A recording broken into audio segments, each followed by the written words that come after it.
Arantzaur eta Bizkaia hartu dugu, izan zitekeen besteren bat, baina hori da, ez, kuestionatzea, guk geure buruari galdetu geniona, ez, aukeratu dugu liburu emakumezko idazle baten liburua, eta emakumea hitz egiten dugunean, normalean dana justifikatu egin behar danez, edo askotan justifikatu egin behar danez, kanonarena kuestionatzea izan zen lehenengo hitzaldiaren aitzakia.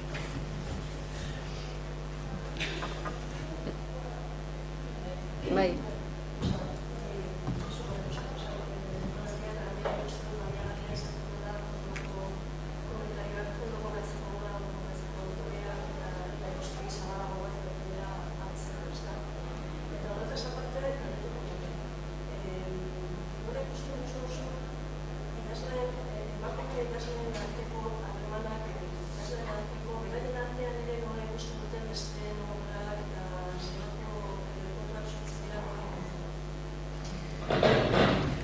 Bueno, emakumeak asko dira eta euren arteko harreman guztiak ez ditut ezagutzen, baina eta gainera bat hain zuzen horregatik aipatu dut, adibidez Aurelia Arkotxaren kasuan, guzti hori ere etzaigu gustatzen sare horretan sartuta egotea eta bar, baina eta aipatu dut baita ere 1988tik 2000 urte bitartera egon ziren bilera batzuk nahiko espontaneoak izan zirenak, hor zehaztu gabe beharra zein zen, baina arrimu beharra bintza bazegoela argi ikusi zen, ezta?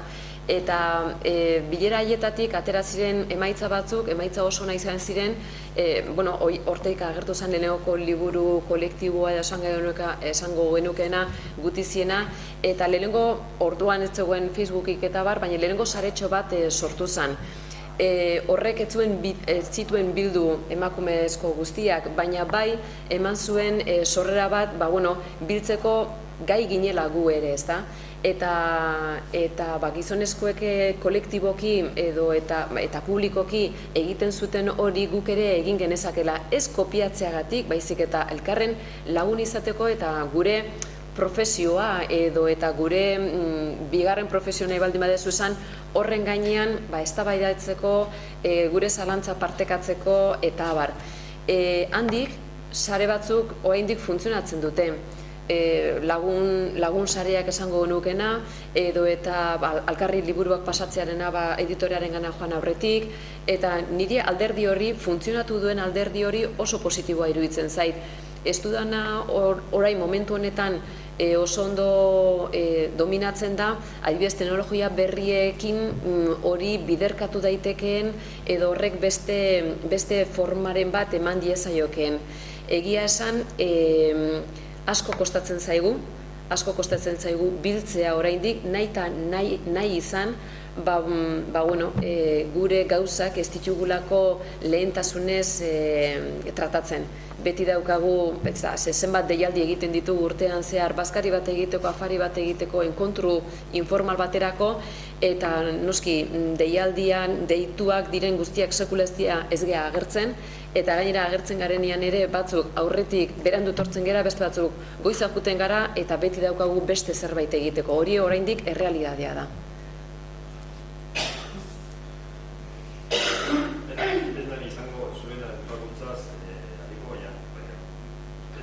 Premiaz edo beharraz ikusten olakoa egituratze minimo bat zuk esan duzu eta hor dago, zerkia ez sokoan eta badauz.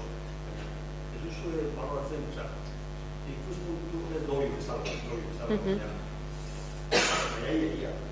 Beharrezko da, bai indarra aipatu duzu beste generoan.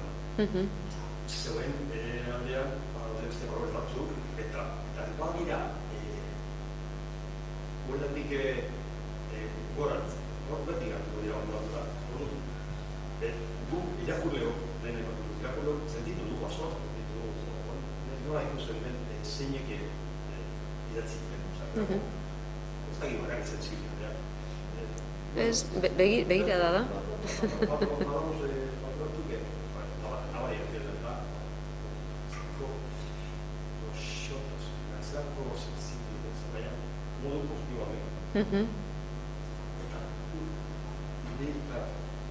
horretakoak izate, egin dugu da, mekanismo komunik, idazle, kartea, baina ez badago horrekaren bat, sortu da,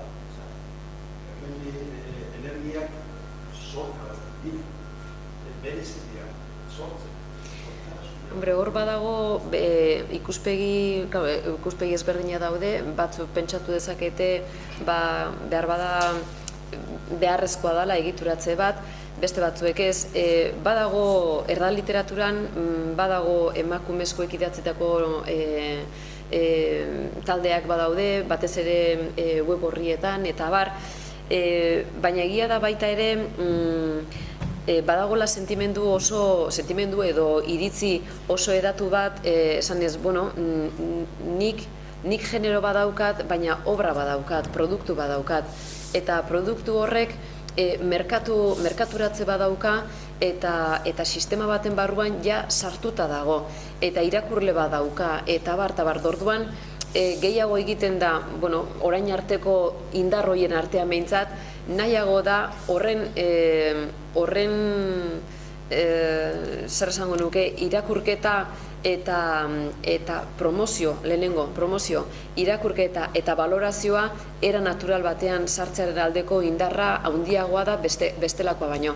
Eta gero bestetik, euskal literaturan herri txikia gara, eta idazle kopuru ere txikia da. Ez dakit, igual, erderaz, gaztelaniaz idazten dutenen artean, hor egon daitezken, lobien kontua ere ez da gure herrian ohikoa edo ondo ikusia, edo... Baina, bai, debatea hor badago, baina naturaltasunez sartzearen aldeko indarra handiagoa da bestelakoa baino.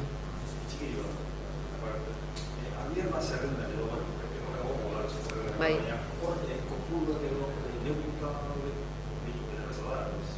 Bai.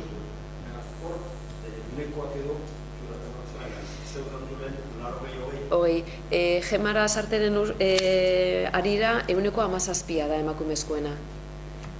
Uste dute gaizki izpana, ez daukat datua hemen, baina Gema Lasartek azkenengo idatzietan 17% jartzen du emakumezkoena. Horregatik esan dut, hogei, nahiko pareko dagoela idazle kopuruaren araberakoa dela produkzioa. Produkzioa ez. Produkzioaren gainean egindako kritika kopurua. Barkatu? Ez dakit zein den, gatu zaingua. Ez dakit gatu zaingua, esan den. Igual, Arratezuk ezagutzen duzu? Gatu zain editorialeko zuzendaria? Ez nauk ere ez. Bai.